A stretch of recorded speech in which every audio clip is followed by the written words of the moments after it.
you can create a different model for things. Just because something has been done historically up until now does not mean that that's necessarily the best solution. Hi, I'm Michelle Bosch, real estate investor, mom, wife, and host of the InFLOW podcast. And I'm passionate about helping women invest in land and apartments. Join me each and every week for real estate investing strategies and interviews with thought leaders that will leave you inspired and ready to step into flow for inflows of cash, inflows of ease, and inflows of grace in your life. Now, here on YouTube are the video versions of my podcast, and in order for you to get my latest information, please go ahead and subscribe. And now, let's go. Welcome to the InFLOW podcast. I'm your host, Michelle Bosch. I'm very excited about my guest today. I have Antonia Saint Dunbar on the show today. She is the co-founder of THINX and ICANN. Antonia led the design of the pennant products at THINX that were later named one of Time Magazine's top 25 inventions. And she is currently the co-founder and CEO of a new high-tech shoe company, Antonia Saint New York and the BK Shoe Factory, for which she was able to raise about $1.8 million on Kickstarter. The focus of her companies has been to provide much needed solutions for women and sustainable alternatives for the planet. And I am so excited to have you here. Welcome to the show, Antonia.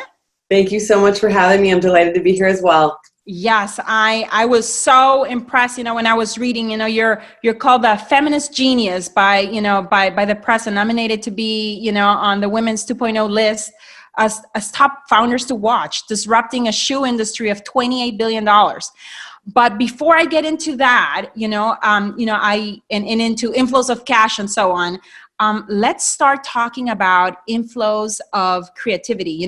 Innovation seems to me in both companies for you has been at the cornerstone of the solutions that you provide to women as an entrepreneur, of course. And how did this whole period underwear idea come about? Like, I know I was reading your bio and I know you have a background in communications. You are actually a classical cellist. Yeah. And so from that to period underwear, like, how does that happen? Well, definitely, necessity is the mother of all inventions. So it was out of a need that these things have come about. But it's also a product of right timing and the right team. And so my two co-founders and I, we were best friends at the time, and we talked about this idea in 2010. And it was just something that we all were passionate about. We all had leaking and staining in our underwear. We all talked about it. We broke the taboo in talking about it, right? Found out other friends had the same problem. And we were just like, listen, we've got to do something about it. I was very hungry to make something happen. I was very unhappy in the job that I had been doing up in that time. Okay. My two co-founders were busy with their other entrepreneurial projects that they had at the time. And I ended up quitting my job and focused on leading the design of the underwear. And with the support of savings, my husband was able to focus on launching that first Kickstarter video. And then it was really off to the races. But it was like the best timing and the best team, and finding the right product that the market at large needs and addressing that problem is something that I've done in every business. So yeah, it hasn't been easy, but it's been a wild ride.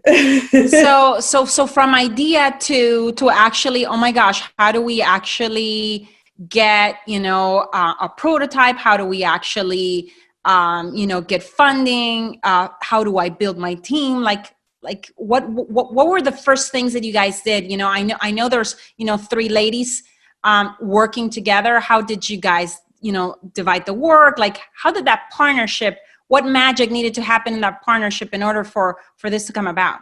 Well, what was amazing was that we all had our own skill sets, right? Mm-hmm. So I didn't know that this spark of DNA lived inside of me to design a product, to lead the design of a product. But when I look back to how I grew up, my father was one of the chiefs of design at General Motors. And every time he would take me on these long car rides to my cello lessons, he would be pointing out along the way on the road different things about design that were either good or bad. And we also were always driving in cars that General Motors had designed, and he would always get feedback like, is that door handle easy to open? Do those windshield wipers really, can you tell that button's directed to that? And I was just through his eyes realizing, wow, good design can either make your life better or it can make your life worse. Yeah. And so that's just the gears that just started to turn up in my head. Miki, one of my co-founders, had presented me with the idea Radha had for a stain-resistant underwear. And I was like, man, yeah, it does need to do that, but it also needs to be leak-proof. And it also needs to be, if it could be moisture wicking, it should be that too. And if it could be antimicrobial, it's got to be that too. And so I just started to it was just something inside of me that just came about. And then I searched high and low for a production partner. I ended up synchronistically sitting next to somebody on an airplane. Oh, wow. And they were doing production overseas for many different brands. And it was just, again, I bring it back to timing. Like the timing and the team and the product, all of it converging into that powerful spark that's needed to then enter the marketplace and actually get recognition and people pick up the story and are able to tell it to their friends and why they need it and why it works for them. And it's sort of like a wildfire we struck because of all these things coming together and then it coming out into the world. So I focused a lot on the product operations. Miki was the one, once she was done with something she was doing with her restaurant, she was the one that was like, okay, I'm going to beat the drum. I'm going to tell people about this. I'm going to do the marketing, the PR, like really be the loud voice behind it. And so it was really just like all of us coming together. And Radha had that initial spark of the idea. Like she had leaked and she was like, oh my God, why isn't there stain resistant underwear in our like why is there new technology in our underwear like that? So we all added a piece to it, right? Yeah. And I do find that in any company, like now with my shoe company, like it takes the right timing, the right team, the right product. It's just, and when you have that recipe, it can be beyond your dreams, Yeah, absolutely. The ability to scale comes with ease, of course. Yeah. Now, so you are no longer at THINX. You're now, doing BK Shoe Factory in Antonia Saint New York. Mm-hmm. And tell me about that. What makes you want to now get into the shoe industry?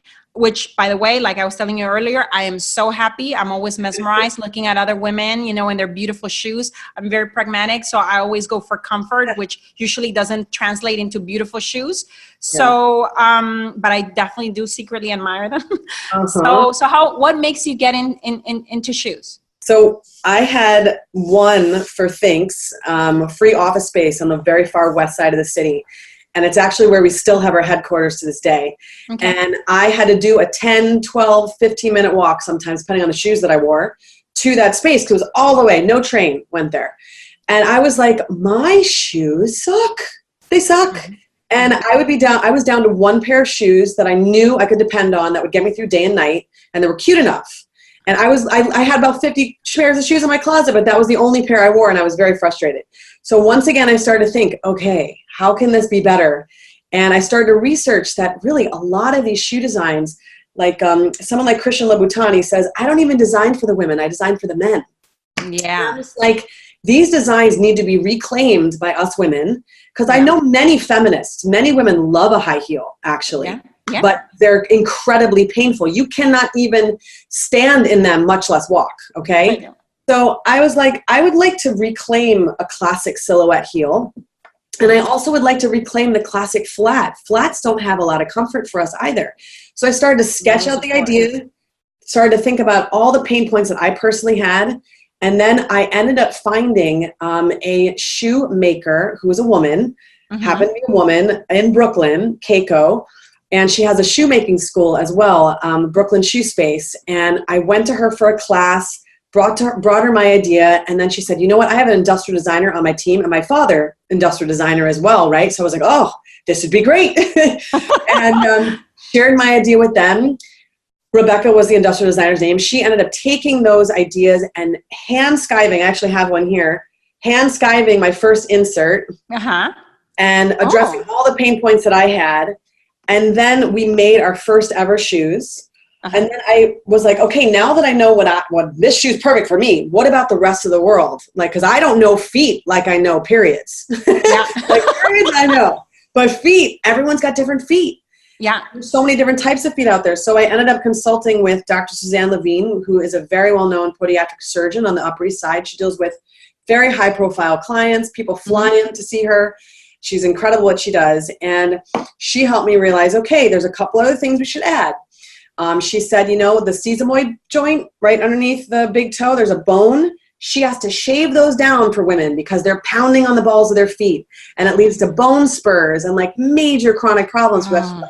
Yeah. So I have a shoe here, this little divot here where I've got a little recessed area for the big toe. Help me think of that. Also a deep heel cup for stability. We need that too to protect our ankles, right? Anyhow, just consulting with the experts, again, getting the right team, the right masters to get this together. And then I found the right production partners. They were based in Minnesota, who has a factory network over the world. And we made our products together. I do feel strongly that when it came to the categories of underwear and shoes, typically we had a lot of form and beautiful forms, not a lot of function.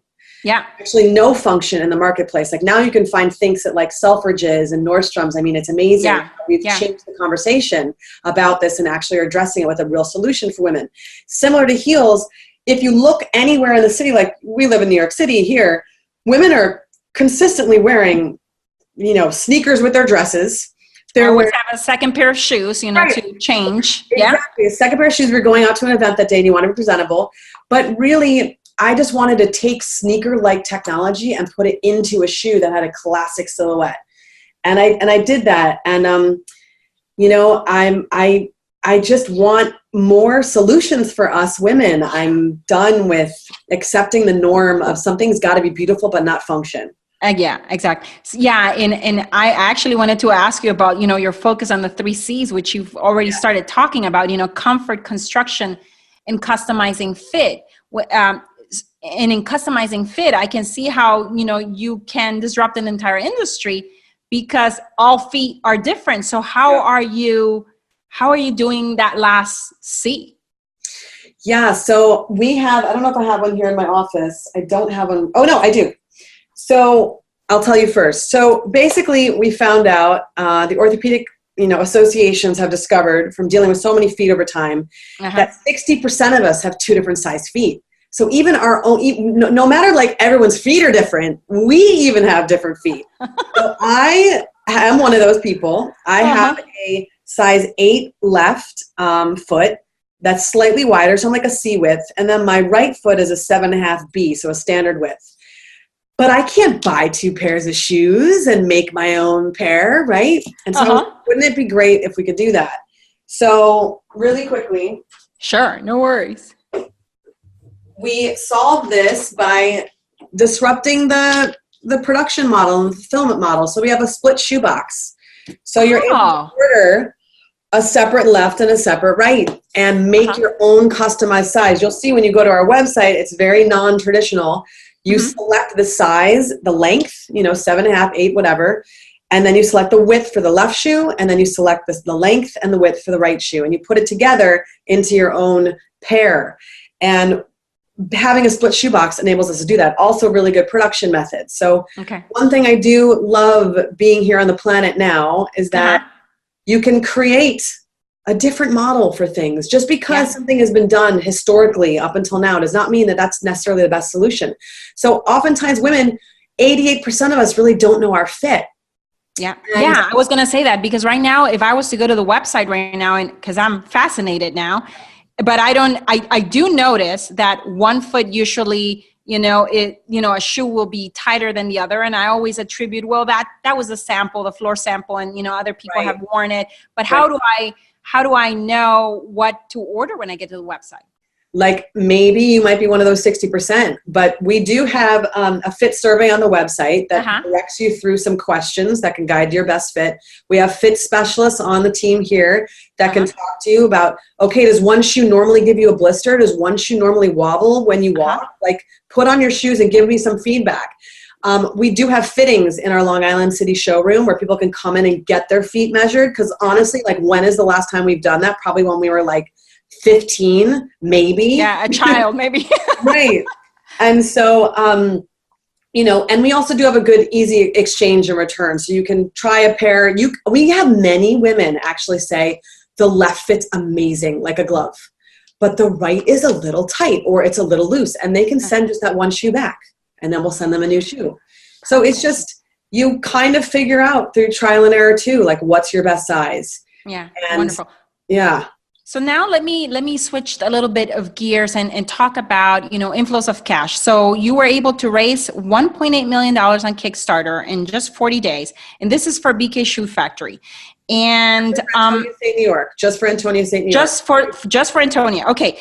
And I always talk about there being, when you start a business or investing or whatever it be, no matter the industry, there's always complexities of scarcity and complexities of abundance. Mm-hmm. From an operational standpoint, all of a sudden, I'm assuming you are drowning in orders that you need to fulfill.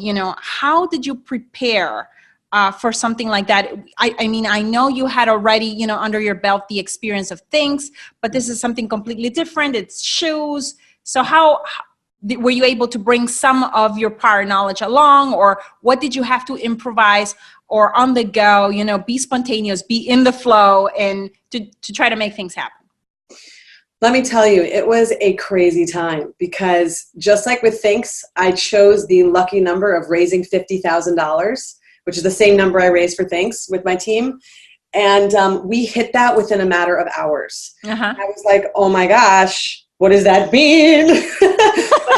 This might be bigger than I ever expected. And it was. I mean, we found 7,000 people in 40 days from around the world that wanted us to make these shoes. Mm-hmm. And even though I did have experience having run the previous Kickstarter campaign, Mm-hmm. setting it up, managing all the customers, doing all the customer service myself, I definitely knew Kickstarter, was confident that I could do it again. And I did. However, dealing with shoes is so different than dealing with a stretchy, fabric-based product that has lots of give, lots of tolerance, right? Like an underwear.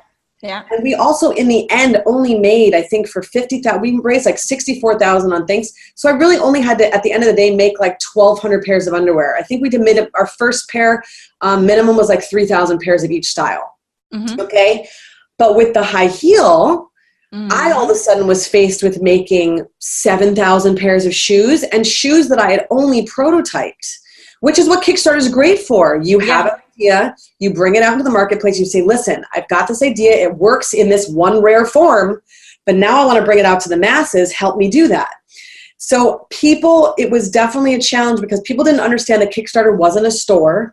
It wasn't where you come and buy a product and expect it to arrive in 2 weeks. Mm-hmm. There was definitely some time to fulfill those orders, and it was definitely a challenge. And one thing that we learned was fit with shoes is very, very particular. And our technology, we had so much technology built into it. We patented our soft surround system. That's what it's called, where there's literally cushion on the bottom of your foot, on the tops of your toes, on the side of your foot. Like when you put it on, it's like so nice. Okay. Uh-huh. Like I can commute in my heels. I can be in my heels for 12 hours and I'm okay. It's like unheard of. Okay. Uh-huh. So anyways, I learned a lot and got a lot of feedback then from 7,000 people. Okay. Who got the heels the first time. So I realized, you know what? I want to continue to refine this fit and refine the technology because there were things I learned from all these different foot shapes. So we actually spent 2018, anybody who wanted an exchange of a size, we refined the technology and gave them version 2.0 of the shoe when we sent them back a new size. So normally you do have exchanges with shoes because, again, like we talked about, people don't know their size. Yeah. That's standard. You might have 30% returns or whatever. Yeah. Like Zappos, one of the best companies, it has tons of returns. Their best customers, 50% returns. Because we all know it's great. You try on a shoe, you send back what doesn't fit, right? Yeah. So anyways, we learned a lot, and, we spent 2018 basically taking all that knowledge and making 2.0 of the shoe, which is amazing. Sorry. What do you think was the most stressful point, and how did you handle that stress as an entrepreneur? I mean, the most stressful is, managing people's expectations and keeping them okay to wait was challenging. And some people, they don't realize it, but if they, let's say, give up waiting. Yeah. For an entrepreneur who has this idea and they crowdfunded the ability to bring this idea to market, every time, let's say, somebody demanded a refund, right? And they're like, I'm not going to wait anymore. Not only did the money get taken back, but then we get hit as an entrepreneur with a $15 fee. So we've then now paid $15 for that person to have joined us. And we already made them a shoe, but they're just not waiting for their refit. So it's like these huge things that, you know, people don't understand as the consumer. Yeah. The person who's making the product, you know, you definitely have to have very good financing to be able to have an idea come into the world and sustain itself and meet as many people with the solution that you've created as possible. Because things like that can happen and they're not expected. And, you know, things take a long time. Like with tooling for a shoe, just so you get a little perspective, it's kind of like building a car. Like every piece of it has to be a mold and it's pressed and it's like it's like a waffle iron that comes together. Like it's like a waffle iron. Let me show you real quick. It's like, I love it. You know, like you have to make the shape. Oh yeah. And it's very particular. And these are CAD files and like, it's so complex. So anyhow, definitely complexity of the shoe. That was one thing. And then, you know, managing people and helping them stay patient. Yeah. And it was tough. I mean, we had a very small team and we continue to have a small team. And there was a time when it took us like way too long to get back to our emails. Like we'd be getting through emails, but then more emails daily are coming. Yeah. And so it could take us several weeks to catch up. And that's just not great, you know? Yeah. Yeah. It's not a forgiving industry, you know, in terms of like, because of customers waiting from the moment that they place a order to the point where they were supposed to, you know, receive a shoe. What was the lag time there? Well, the first delivery, we said we would get it by December, by the holidays. And we ended up starting shipping out in February. So that was just, you know, a couple months later. And then we missed the holiday, which is tough. Yeah. Yeah. And then our next delivery, like the real launch of version 2.0 was just this year in April. So people had to wait then again to get their refit. So it's definitely, you know, people don't realize how hard it is starting a business and all the complexities that go into it. Now we all do it and we're all, you know, after freedom of, you know, time, money, relationships, purpose at the end and wanting to, you know, solve a problem in, you know, in the market, you know, how did you grow up around money and finances and what does money mean to you? You know, I am grateful that I have such a great partner in my husband. His name is Obed. And he actually is the unsung hero behind the curtain of THINX because he was our first CFO and our first investor. And he's actually my co-founder for the shoe company, Antonia Saint New York. And he's also our CFO. And he was trained on Wall Street. He has an incredible, you know, financial mind. And it's through him that I really got my financial training. And it's through him that I was able to forecast product demand and, you know, runway and all of these things and valuation of a company. But before him, I mean, listen, I was raised to be a classical cellist, okay? Like I did not get this training. I did not at all.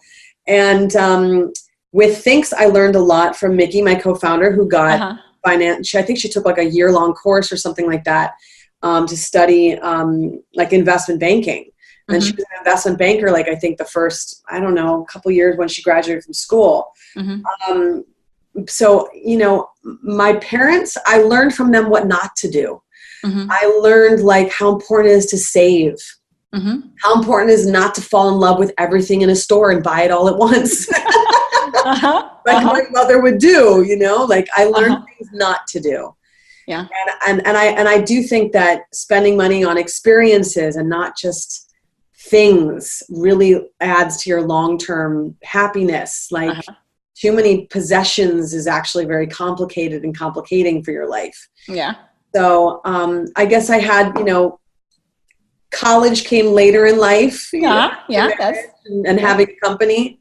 And now going forward, you know, you've brought two companies now, you know, to a relatively, you know, quite big, high level of success. You know, how are you looking now into the future to invest your money? Like, what do you look for in an investment? And when I say investment, it means, okay, I've produced cash here. You know, this has been my cash machine. And now I'm going to park some of this cash someplace else that is going to start producing some cash flow for me? Like, what do you look for in an investment in going forward? You know, what are the plans?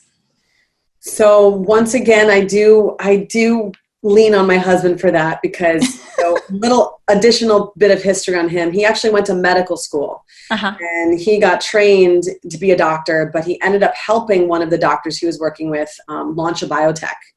And then that's when his biotech, acumen went in. And so he actually trades on Wall Street in biotech companies. Okay. And he analyzes if a drug is going to work or if this medical device is going to work. And he makes very educated bets on them. And so he invests our money in that way. And I highly recommend, if you have a family office or are linked with someone that just is knowing whatever market it is that you want to invest in, that's a great way to do it. I personally am passionate about things that are environmentally based, that have an impact on the environment. So I definitely am always listening for those kinds of opportunities. And really my main investment is, my shoe company and like staying focused. And there's nothing wrong with that, with basically reinvesting into the business, for future growth, because sometimes that could be your best bet in terms of being able to weather any storm in the economy. You know what I mean?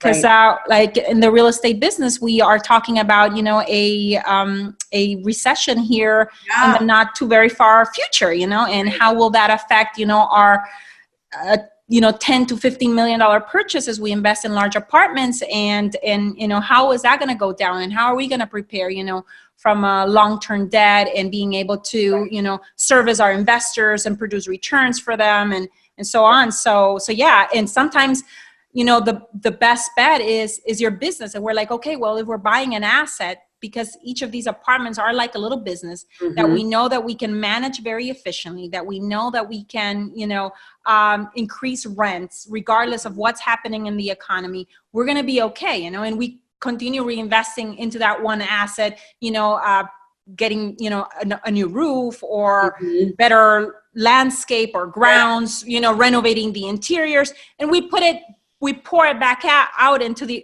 into the asset versus taking the money out and, giving distributions, excessive distributions to investors, and so on and so forth. So we do the same in essence. So yeah, we're focused on, we have new styles coming out. We have a flat that I'm loving, that I love wearing. There's another one. And so women need their flats, they need their heels. We've got other styles. And it's a sustainable product. One of our 3 C's is construction, that they're made very well. You buy fewer things, better things is the goal. Same with THINX. Every woman disposes 17,000 pads or tampons in her lifetime. So these underwear are washable, reusable, and you really just can use that on certain days. So I like to invest again in the growth and the iteration and the evolution of the product. And it keeps me very excited and very engaged. And I see, we're a D2C brand. So the world we're speaking with the world and sending product all around the world. So there's definitely lots of opportunity here, just like with your apartments, focusing on the product. Yeah. Another thing when you just said right now about, iterations and so on, one of my biggest fears is like unfulfilled potential, and whether an entrepreneur or an investor, what is the one action you think people can take to get to their goals, to their dreams, to the next iteration of whatever that next level is for them, either in the investing, for you, it's, product design, or, what's the best thing? What is one action people can take, or a woman can take, that is perhaps, riddled by self-doubt, lack of confidence, Right. I think one thing that helps is getting out of your own head.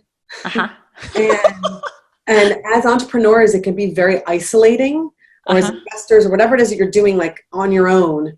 And if you can get with another group of like-minded women, it's so helpful to keep you on track, to keep you inspired, to keep you feeling supported and not in your head, because worry and fear, it's like the rocking chair that brings you nowhere, right? Like you just have to get out of that. And some days it's very hard. Like women, we have hormones. We have these emotional ebbs and flows, right?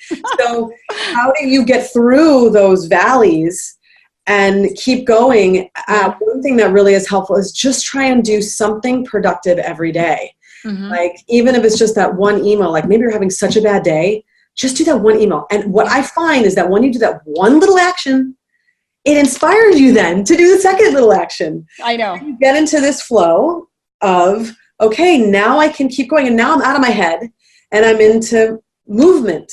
Because the universe wants to keep us moving. You know, so this is like so perfect, Antonia. Yes, this is so perfect. The natural flow of things, literally. Yeah. Now, I know, and you can correct me if I'm wrong. I think you're a mother of 2 girls, right? And how do you incorporate, so you're an entrepreneur here, trying to figure out what's the next level of growth for your business. You are also a wife. A mom. You guys work together. My husband and I, we also work together. We have completely different, skill sets as well. And that's kind of how that works. But how do you incorporate faith and grace in your life? Like, how do you bring ease on a daily basis? How do you, any rituals that ground you that, you and hubby do not kill each other at work, and you can be kind to the most important people in your life when you come home, and help them out with homework and so on and so forth. What do you do? Definitely, that is a key to it all. And I think it's great when people talk about what works for them, because oftentimes there is an anchoring foundational set of habits that makes people be able to be productive in the world. So for me, now that I have 2 girls, I have to wake up much earlier than I ever thought I could. And so I'm pretty much like 5:45, 6 a.m. And I claim that first hour of the day for myself. And first thing I do is I get up and I go downstairs in front of my altar and I meditate. And I got trained in Kundalini Yoga actually in 2008 to teach. And I just use it for my own practice. And I do different kriyas, different breathing things, different meditations, depending on my inspiration. And normally I keep one for like 120 days or maybe a year or short or whatever. Kundalini is pretty cool. Like, you can pick, like, I want to work on manifesting abundance. So I'm going to do like, there's this hard prayer. Like, there's all sorts of amazing things with Kundalini. Anyhow, I pick that. And then right now I'm just doing about 20 minutes. And for me, that's what I can do. And I have to be okay with that. Like, ideally I would love to do 40, but right now can't, or an hour and a half, but right now I can't. So I do that. And then I do go up, I have 1 cup of coffee. That's how I start my day. And then I do then check my email and then social media, because I have to do that also for work too. And a couple other projects I'm working on the side. So, that foundation is so important to my day. And then I end my day at 5 o'clock and I get home to my kids. And I'm consistent with them. I'm still nursing. So I want to keep my milk supply up and I want to have that cozy, cuddly time, which I think is so awesome. And it really bonds me and my kids were super close, just like I was with my mom. I mean, I have such great memories with my mom and closest to my mom. And I just set those boundaries. Now, of course, there are times I do go out and I do certain things for work and things, but I pretty much, for now, I mean, they're 3 years old and 15 months. So and in that time frame, they're really teachers of presence, yes, where you have to disconnect and really be there, because they could fall over and hurt themselves or just go crazy because you're not paying attention to them. Yeah, they teach so much. They are my teachers every single day.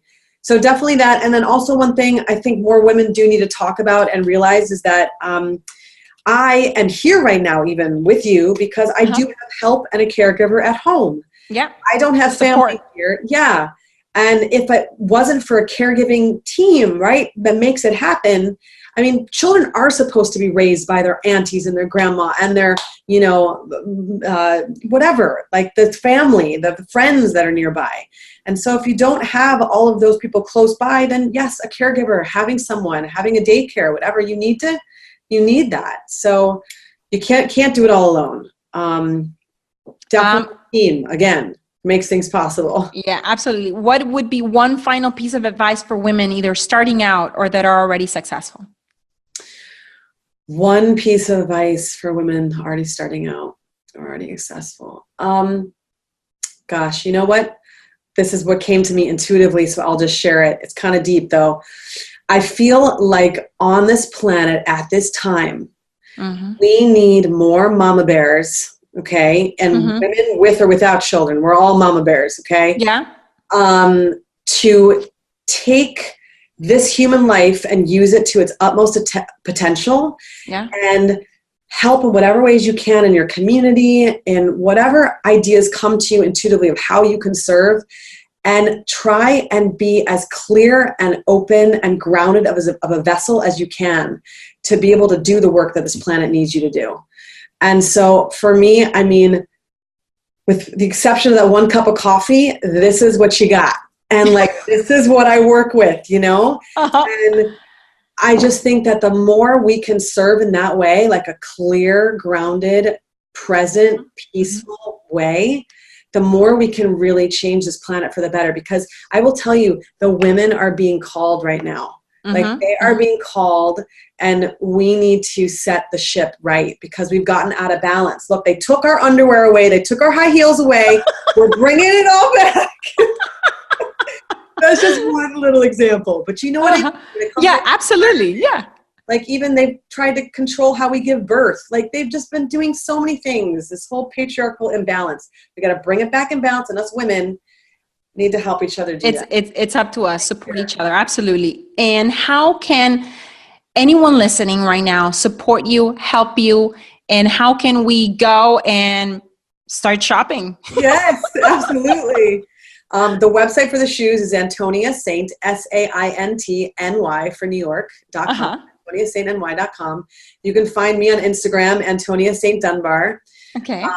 And if you write to us through the website, we will totally hook you guys up with a special discount code for this podcast. I just thought of that spontaneously right now. Perfect. Awesome. Well, thank you. Any last words? Anything else that perhaps you thought, oh, you know, I wish I would have, said that. I'm sure that's going to come to me afterwards. Okay, good. Right. Just we have to listen to our intuition more. If there's something burning us up inside that we're like, oh my God, this is killing me. Like I really want to do this, whatever this is. This deep yearning of the heart, and that we kind of like suppress and let go. Like for me, it's incredibly in a completely different, way useful in that sometimes, a property acquisition checks out and we're like all excited. We're going to be making X and X returns. And then we walk the property, and I kind of say like the property speaks to me. Right. And I'm like, no, even though it looks good on paper, I think that this would be a bad investment. And that those whispers that you need to listen to, whether it be to make a decision on on where you're going to invest your money, or a new thing that you're about to start, a new venture, a new company, or a new project that you're, excited about, we need to listen to that. Yeah, absolutely. Yes, you have to listen to intuition. And if it's like taking a class or doing something outside of your comfort zone, or something that just one little step in the direction of fulfilling that idea for you, just do it. This life is so precious. Perfect. I love this. Thank you so much, Antonia, for a wonderful almost 45 minutes. Yay! And I'm excited. I can't wait to get on the website. Awesome. And try it out, and I'll let you know how it, how they fit. Awesome. We look forward to getting on your feet. Thank you so much. It's been an honor having you. Please take care, and thank you. And until the next time. Thank you so much, love. Take care too. Bye-bye. Bye. I hope this episode left you feeling inspired and ready to get inflows of cash, inflows of light, and inflows of faith in your life. I welcome your reviews on iTunes. Please leave me a review and help me create an amazing community of women in flow. Thank you, as always, for sharing your voice by going to michellebosch.com and joining the conversation about this show. And while you're there, grab a copy of my 10 Commandments to Living a Life in Flow. You can also follow me on Facebook at Michelle Bosch and on Instagram at Michelle Bosch Official. Thank you very much, and until the next one.